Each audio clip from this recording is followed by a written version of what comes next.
Ladies and gentlemen, so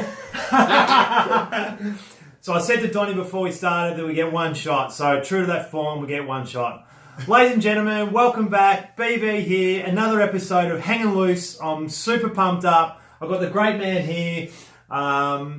This gentleman has competed in 3 Paralympics. He's won 4 medals at the Games. He's competed in World Championships, National Championships, published author 2 times, 1 foot on the podium, beyond the podium, motivational speaker, and now part of leading teams. I bring you the great man himself, the cheeky larrikin from Australia, I like to call him, Donnie Elgin. Welcome, mate. But it sounds impressive when you say all that stuff, and then I think about those medals and I think, yeah, actually, like, you won 4 medals. I stole 2 of them off the blind guys at the Paralympics. I mean, they clearly couldn't see what I was doing. So, no, it's bloody great to be here. I'm stoked, mate. I'm super stoked. Now, before you got here, I had to do some research. Well done.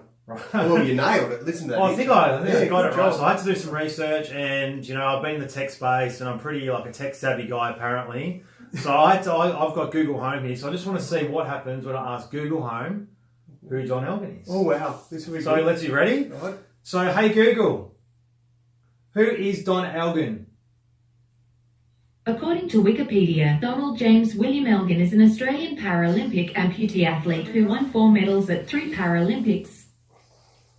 Is that it? That's it. Is that, Jeez. Someone needs to go and update Wikipedia. I better get onto that, because if I go down, and the only thing I'm known for my life, well, according to Googs, and Googs knows everything, is that I've won 4 medals at 3 Paralympics, and I need to update that, because for me, I don't want to say I couldn't give a rat's, but I want to go and be known for, he was a bloody great dad.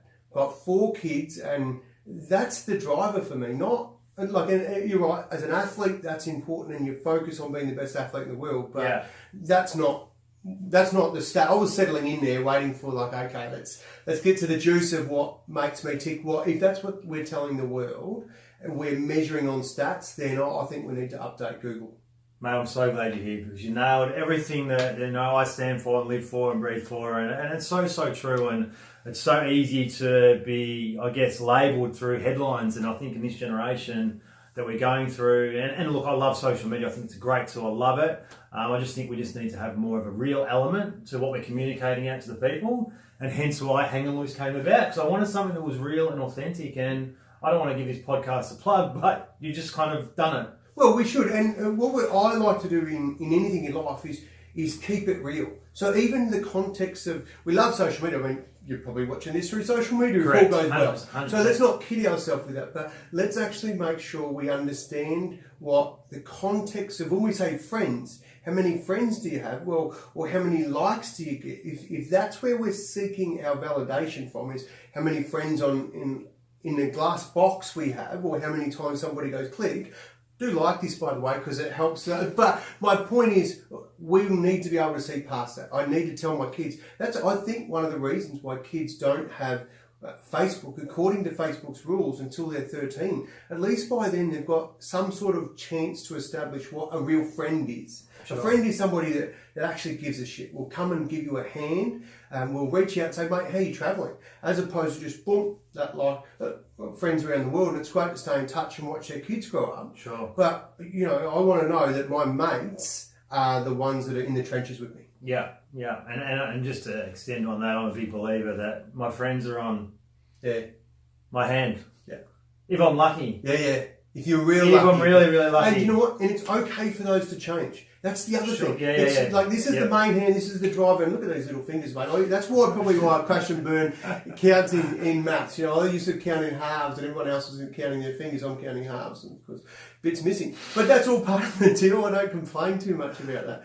But what I think about is that my main group, my go-to, are here. Yeah. And every now and then, over time, they might move through different priorities, and it's okay that they do. They might go to this hand, or they might go back here. But the thing is, we don't have to be everything to everybody. Just because we were mates at school, even family, you don't have to be so connected just because they're your family. If they're a different way of thinking, it's okay to love them still. It's okay to get along and have a great relationship. but they don't need to be the most important people all the time in your life. 100%, mate. And I speak about unhinging yourself from your family in terms of being your own person. And I think the most important thing is be everything to yourself. Bringing that out. So, but let's quickly revisit. Let's go back in time. Giddy up. A little bit of a journey. Tell us a little bit about that story. Don't have to go into heaps of detail, mate, because I know you want to speak about. Yeah. Oh yeah, well, but a bit about your sporting achievements and how you got there and what you've overcome. Yeah, I've overcome a bit. I think, well, people say I've overcome it. I just say I've lived it. So for me, I didn't being born without the below half of my left leg, being born without my thumb on my left hand, my fingers on both hands were stuck together. I had open heart surgery at 4 years of age. Honestly, I didn't overcome that. Mum and Dad dealt with that. As a baby, you don't overcome shit. You just stay alive. You get fed, you get changed, and that's how it is. But there comes a time in life where I have to accept, I have to go, righto, this is the cards that's been dealt to me. And then at that point, then I have to overcome my preconceived ideas about how I think life should be. And for me, I got the reality check really good at 11 years of age. I hated life. I didn't always hate life. I thought life was okay. I had some shitty bits. I had to wear a leg and nobody else did. Yeah. I got teased a bit and other people didn't seem to. But then that got to a headbutt and got to a real heavy bit at 11 years of age. I got bullied, more than I could handle, more than the skill set I had at the time could cope with. And I actually wanted to opt out. I wanted to commit suicide. And I sit here today and I go, those words don't feel comfortable rolling off my tongue, but the reality is that's where I was at that point. I then got arguably the best life lesson I could possibly ask for. My old man did almost the opposite to what instinct. Instinct says, shit, someone's in trouble, we'll wrap them up, like your own flesh and bone. Yeah. We'll wrap them up and protect them from this. My old man said, you'll be right, mate. Why not you? It's only half your leg. You've got a good attitude, you can deal with it. And all of a sudden, that was just a massive shift in my thinking. And I thought, shit, I never even thought about my attitude. And at that time, I was asking my Dad, why not my brother have one leg? And why didn't I have two legs and can chase the girls and do all the cool stuff? I was the one feeling sorry for myself. And the moment he asked me to answer the same questions, that's when, seriously, my life view started to change. And then my acceptance that every day I go to bed, I'm going to leave my leg beside my bed. I'm going to hop to the toilet, go to the toilet on one leg, have my shower on one leg, hop back and put my leg on. And then she's going on for the day. And that realisation that this is my card. I've got a choice now, but that's the card. It's not going to change. But how do I play it? Do I sit and sook or do I go game on? And I took the game on approach. Yeah. And it's been bloody good. I got into sport. Unfortunately, I was pretty shit at sport, to be honest. I was last picked and all those kind of things, but I still loved it. I loved being with my mates. I loved the whole interaction going, this is cool. We're playing and we're kicking the footy and taking big marks and being like our heroes and we're doing the stuff we love. And I thought, this is what I want to do.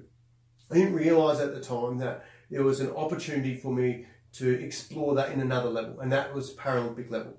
And the reason I didn't realise is because we know that Paralympics stand for parallel to the Olympics. We know they're on every 4 years, 2 or 3 weeks after the Olympic Games. We know that now, but in 1990, when I was 14 and my mates came up to me and said, Donnie, why don't you go to the Paralympics? My first question was, what are you talking about? What are they? And they said, they're games for disabled people. Well, I was not brought up to believe that I was disabled. The disabled, handicapped, special, we never even used those words in my, Donnie, you're normal. But he would talk about, get up, have another go. You'll be right, you'd let your brother go. You can do what they can do. So those were the words in my head. So all of a sudden my mates are going, you should go and do this. And I'm going like, that is a massive backward step. Like, why on earth would I do that? So my head said, that's a pigeonhole, and I'll put people with disabilities in that box because society said, if you're disabled, that's where you belong. And I thought, no, I'm staying out of there. Now, it's weird. I mean, I spent a fair chunk of my life telling people I wasn't disabled. I'm now on 2 boards, one's for adults with disabilities, one's for, we raise money on the Start Foundation to give amputees limbs to get more out of life through sport. I'm literally, I started my own management company managing amputees. So the whole concept of what I was trying to get away from, to want to fit in and feel normal, become my niche in my life, is to live with a disability, to live with bits missing. You learn to adapt. And so my adapting started really through sport, like playing sport, and then of course getting to the pointy end, and you get to represent your country. I'm thinking, how bloody good is this, mate? I could go and represent my country doing what I love if I'm willing to work hard and be one of the best athletes in the world. Well, why wouldn't you want to have a crack at that? 100%. So my shift moved from being disabled to bad thing to this would be the 100%. bloody greatest move of all. 100%. And so you've really, at that time, you were probably resisting your true self and your identity and all of that, and you've stepped into it. And then from that point, everything's opened up. Oh, absolutely. I owned it. And then you look at it and go, well, now, and I like where the journey's gone. So there was a whole lot of, it's all about me. Ask my wife, like it was all about me. Seriously, travelling the world, going to sport comps and being away from my family. I'm saying in this hand, we should have a family. This will be bloody great. Yeah. And then I'm pissing off trying to be the best athlete in the world, never there to help my family. I'm going, how bloody great is this? Like I'd go to our Christmas family days. On Christmas Day, and it was a given. I'd be asleep in the couch because I would get up and train Christmas morning thinking my competitors wouldn't train that day. That's one more day off on them that they haven't got. So I'd be knackered Christmas time stuff. Mate, I'm always knackered at 3 o'clock. So that's it. So we get it. So but then the shift, and then even going through that, and I think the real big pennies drop when you have kids, and then you go, wow, this is not about me now. It's about them. But there's another part to that, and that's the extension where you get and you go, well, who else can I help in life? I'm bloody loving being me. I think the greatest thing I can do is not tell people how to be me, but just be me. And people will take whatever they want from it, leave what they don't. I'm cool with it. Yeah. And if someone looks at me and goes, I really like his attitude. I like the fact that he wakes up every day, says, giddy up, smiles, makes a mission to smile every day. Because I know it's going to help other people. We're seeing there's enough cranky asses in the world. Yeah. So I think I'm not going to tell you have to smile every day, but if you can see there's a benefit in doing it, bloody knock yourself out, mate. Yeah, 100%. And it's interesting, isn't it, how when you're hooking yourself and you can appreciate and realise that the flavour or who we are is not going to appeal to everybody, but there's enough there. There's enough people out there who go, hey, you know what, I like that because it gives them permission to be themselves and come out and follow their heart and their dreams, just seeing somebody else be themselves. That in itself is a powerful thing. And it's funny where we learn those lessons. I know. Like I remember, I know you've got one. I'm going to just jump in here. I did some stuff with White Line, awesome organisation, doing a lot of stuff in juvenile justice in detention there.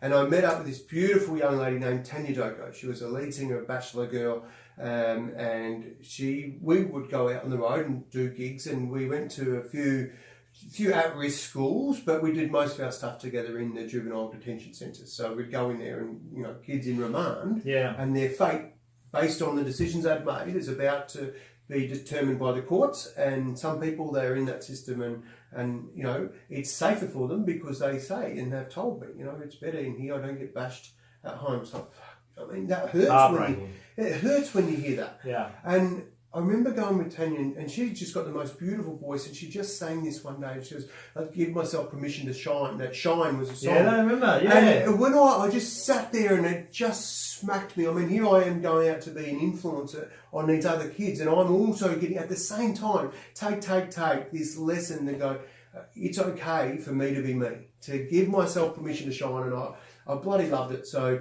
yeah, we learn all the time, don't we? Right. If we're open to it. Correct, and it doesn't all come at once, and I think our brains are super powerful, and through my experience, I don't know any science about this, I kind of just speak it from a human perspective, is that as my journey's gone on, my brain thinks about things in different ways, and it evolves and becomes more complex at the same time, and there's deeper levels of understanding, and it's just, I don't know, I reckon it's fascinating. And if someone was to come up to me and tell me the things I know now at 41, when I was 20, my brain wouldn't have even been ready to accept it. It wouldn't have been able to understand or comprehend at all. Yeah. So it's a journey, mate. Well, I tell you what I like to do, and I go walking. I was just having a chat with you before. I said, mate, I go walking every day. I competed at a very high level for a long time. Had an Institute of Sport scholarship for 12 years, 20 years in the top end of sport. Like, it's a long time. At some point, you go, enough. Like, I'm done. I'm cooked. My body was giving me a bit of grief. And I just said, I'm over it altogether. The only thing that really happened, two things really obvious to me that happened at that time, is one, when I wasn't physically active, I put on weight. I seem to bloody put on weight by looking at food, which is, maybe it's what I'm looking at then, and watching it go in my mouth. So I'm not going to pretend, but I put on weight easy. And the other thing is, something was missing. I love the feeling of sweating and knowing that you've worked, particularly in the morning, because you feel like you've owned the day. And what happens after that is yours. Yeah. And so, but I was angry that sport put me in pain. So I didn't want that sport. I said, no, get stuff, sport, I'm not doing you anymore. And then the real core bits of me were missing, that something's not right. And so then when I got over the injuries and I got in a position to be able to move again, and my game plan then was just to be active. Not to train like I'm going to the games, but to train to be fit for life. And fit for life, my life, I've got 4 kids. I spent the morning dancing with my young bloke in the kitchen because some good tunes come on the radio when he's getting ready for school, you know. Yeah. So that's what I want to be able to do. I want to be able to lean over, put my shoes on, and not be bloody out of breath because I've been lazy. Yeah. And so when I'm walking, I'm listening to books. I like to tune out a bit. I like to not be immersed in leadership stuff all the time, because that's a space, like, I love it, but like anything, it's nice to get away from it. So I listen to a lot of novels. Bryce Courtney's one of my favourite authors, that real yarn type story, and it's amazing just the way things come into us and where we're at to take on what we know. And I often think, when I look at the future, at what I think my future is going to look like, I don't need to look past my parents. I go, well, how's mum and dad? In theory, 20 to 30 years, depending on when they had you as kids. About 30 years' time, you want to know your future. You think to yourself, oh yeah, that's right, I'm going to work, and then I'm going to finish work at 60, and I'm going to start travelling and I'll see the world. I go, well, I'm with my parents, so 60, a bit older. And I go, they're cooked, but they've worked hard, and they're not ready and fresh and sprightly, ready to go travelling the world. I go, why am I going to be any different if I don't look at that now and make those little changes today to ensure that it is different when I get to their age? And no disrespect to them. That's the way they were raised, to go, right, work hard, have a job, get to 60, and then, round. I don't think anyone actually stops and considers that at some point the old ticker stops, mate. I've been thinking about that most of my life. So how do I live knowing that it's got an end date? And we don't want to confront the end date because that's awkward and it's uncomfortable, and go, oh, bloody, and it's sad.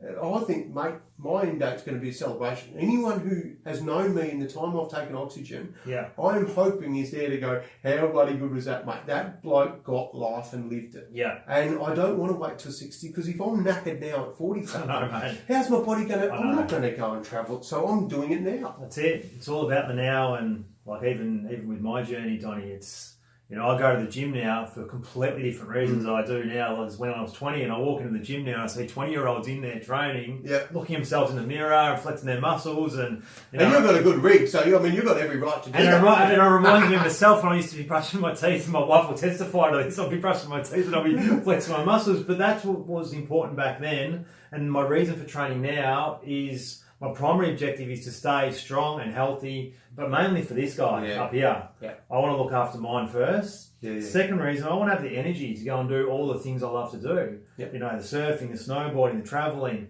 playing with my kids. I love all of that. And the third thing is, now the vanity is just like I just get that good benefit from a physical and health perspective as well. And that's the third thing now. Mate, and it's changed. It's turned upside down. Yeah. And it's, I was talking to my cousin Romp this morning on my walk, and we were saying it's a good feeling to feel good about yourself. Absolutely. We should absolutely be encouraging self-love. Yeah. Like not getting around drinking our own bathwater, but absolutely being comfortable in your own skin, because we don't get to bloody trade this in. We don't get to swap. No. So if you don't own this one, don't love it, then unfortunately that's the mindset you're likely to hold on to as you go through your journey. And who wants to get to the end of it and look back and go, oh, that was crap? Bloody I don't. That's not my cup of tea. I'm the same, mate. It's funny when you first walk through the door, when you start chatting about like stuff. When there's no surface with me and you when we get together, it's like straight in, like, because we love it. So we met back 2-3 years ago at the third annual, I can't remember how to say it, the third annual appreciation gala for Engaged Technology Group. hosted at Crown. You came along, came along as a motivational speaker and absolutely fantastic. At the time, how much has changed? At the time, I had a team around me of 25, 30 people, had a big crowd of customers and suppliers all there. Now I've got like you today. No, there's a team growing. And at that time, you were riding solo on your own, working on your number of different businesses that you had. You're speaking, you're writing your book, you're mentoring. And so there's been a shift. Massive shift. I'm really keen to hear an update, mate. And I'll tell you what, now. Mate, the big thing for me is that was the thing. I was fortunate to start my own business, a Star Global. I manage amputees. So I looked at people and I thought, that's the next version of me. So when I'm not getting gigs, who's getting them? I'm going, oh, these new young body athletes that are current now. So I thought I can help those guys. I'm already mentoring. I'm visiting them in hospital. I'm helping these people. So I started a business mentoring these guys. Then I took it to another level, managing sponsorships and engagements and helping them feel comfortable about being professional athletes in an amateur environment. And also too, society will tell you that, you know, if you've got a disability, then you get what you're given type mentality. That's what's existed. And I'm going, nah, I call bullshit on that. You know what? We're giving. We should be rewarded for what we're doing. So I put a professional element around it, which was really great with the people I worked with. I'm really satisfied there. But it wasn't anything that needed my energy 24/7. I was very fortunate to travel the world. I had seriously the best gig in the world. I would travel the world to have a chat as a motivational speaker. Yeah. Like literally play sport for 20 years, then travel and talk about it and get paid good money. Go, and this is bloody nuts, mate. Who writes his script? But there was bits missing. There was bits missing when we look at ourselves. And for me, I go, oh, come to your party. And I see environments. I go, there was that belonging for me that I wanted. I wanted to be a part of a team. I grew up in team sports and I love that mentality about being able to help your mates, being able to commit to a bigger thing that's not just about you. And so I wasn't actively looking, but I was open to opportunities. And a good mate of mine, Jake Bridges, works with leading teams. And I'd heard some stuff about leading teams, about the impact and the reviews they do and some stuff through the media. And leading teams have really built their public profile. Well, the great work they've done with football, with AFL, with the NRL, the Knights and Hawthorn attribute a lot of the 360-degree reviews. Well, and so there's all this type of stuff, And for me, it was like, you know what, I like what that's about, that helping people, empowering people to do more. So the opportunity came up for me to apply for a role there, a position as a facilitator at leading teams. And the more I looked at it, the more I liked it. When I knew that I'd nailed it in terms of the place that I wanted to commit myself to work, what was obvious to me is that I didn't leave work at work. And that's not to say that I was going home working bloody crazy hours. Yeah. That was me taking what we believe is important at work to help people and using it with my most important people, my family. Sure. So things like professional relationships. You know, obviously in my family, a strong professional relationship looks slightly different to what it does in a work environment, but it's still important. Being able to build an agreed behavioural framework so that we all understand we're operating towards having the same belief about what we're trying to achieve. And being, you know, that for me was really obvious, having a common purpose. Okay, well, what's our common purpose in business, which is important, in teams important? What's our common purpose in my house? Yeah. Now, my house is a lot like yours. It's bloody noisy, it's full of loves, but my kids, we've all got a special clap that we do, even my wife and I, you know, it's a fun place to be in my house. So, but to make it and survive just a little bit of high energy when a nice song comes on, to make it survive that and have a culture there, we need to all have that common purpose that that's what we all agree that this place is going to be like. And sometimes it takes work. It takes work when your daughter walks in and goes, Dad, I'm pissed off, you know, the guy I sent my resume to didn't get back to me. It's like, okay, cool, let's process that. Let's come back to what's important here, you know, how are we actually going to process this. Yeah. And ultimately what we do at work, what we do at leading teams is we work on getting people to a point that they can have genuine conversations. So we are there. We are, you know, when we look at a relationship pyramid, bang, mate, you and I have been in the bottom of it almost from 5 minutes into knowing each other, to be able to just not cut through the crap, but get to a deeper level of understanding of each other. And I've trekked Kokoda with your wife, Yeah, so yeah. we have a foundation that is incredibly strong. And if you can imagine doing that in a work environment, imagine being able to have empathy because your work colleague, you understand a little bit more about them. So when you're thinking, oh no, they're bloody late, being able to have a genuine conversation with them and finding out what's the core of that. Do we need to fix that, or is there something I can do to help you? Are you late because you've got to go out of your way to get your kids to school or something? We learn about, one of the guys I work with might have a kid who has a severe disability, or a dad who might have, going through some troubles with old age. Can I contribute to that? Like if I don't have those conversations, then my value as a teammate is less. And I would say that's the value. And so I look at everything I do at work, what I do with teams all over the place, I go, I want to own that in my house. Yeah. And that for me is a testament that it's the right thing. It's the right place for me. Yeah. Mate, it's fantastic. Yeah, it's good. Mate, it's so good, mate. It's been so good having you on. Like, I'm so pumped. Anything else you want to share with anybody else might be watching at the moment? Well, I don't know if it's anything else, but I would say it's the absolute. I'll leave a couple of little things that I think are really, really useful. One is the understanding that we get one crack, one life, and that's not entering into what we believe happens when our heart stops ticking. Okay, so life after, that's personal. It's your choice. What I'm on about is going life now. What does this one look like for the time you've got left? Understand you got one and you've got to live it. So live it, own it. And it doesn't have to be the same as your neighbours and your mothers or your brothers or your sisters. It's yours.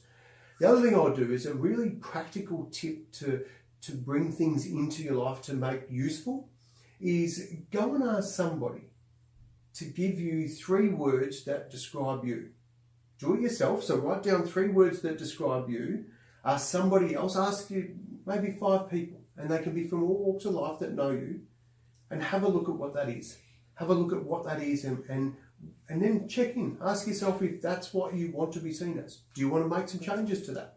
If you do, a little very simple process is this, is to learn, is to commit, is to do, and then is to review. And that's a cycle. If you get the cycle and you get into it, mate, just keep doing it. Life's good. Should be for living. That's it. All right, mate. You've been awesome. Thanks, champ. The last thing that everybody has to do is the shaka. Now, I'm wondering, like, which hand we're going to use. Like, is this going to be... How many fingers are important with this? You'll have a crack of both. So it's a big shaka, hang loose, name of the show, Hawaiian term, good vibes. We're going to stare down the barrel and we're going to do it. All right? I've got it. All right, ready? Right, I'm good. All right, stare down the barrel. Where are we going over here? Yeah. Ready? 1, 2, 3. Yeah!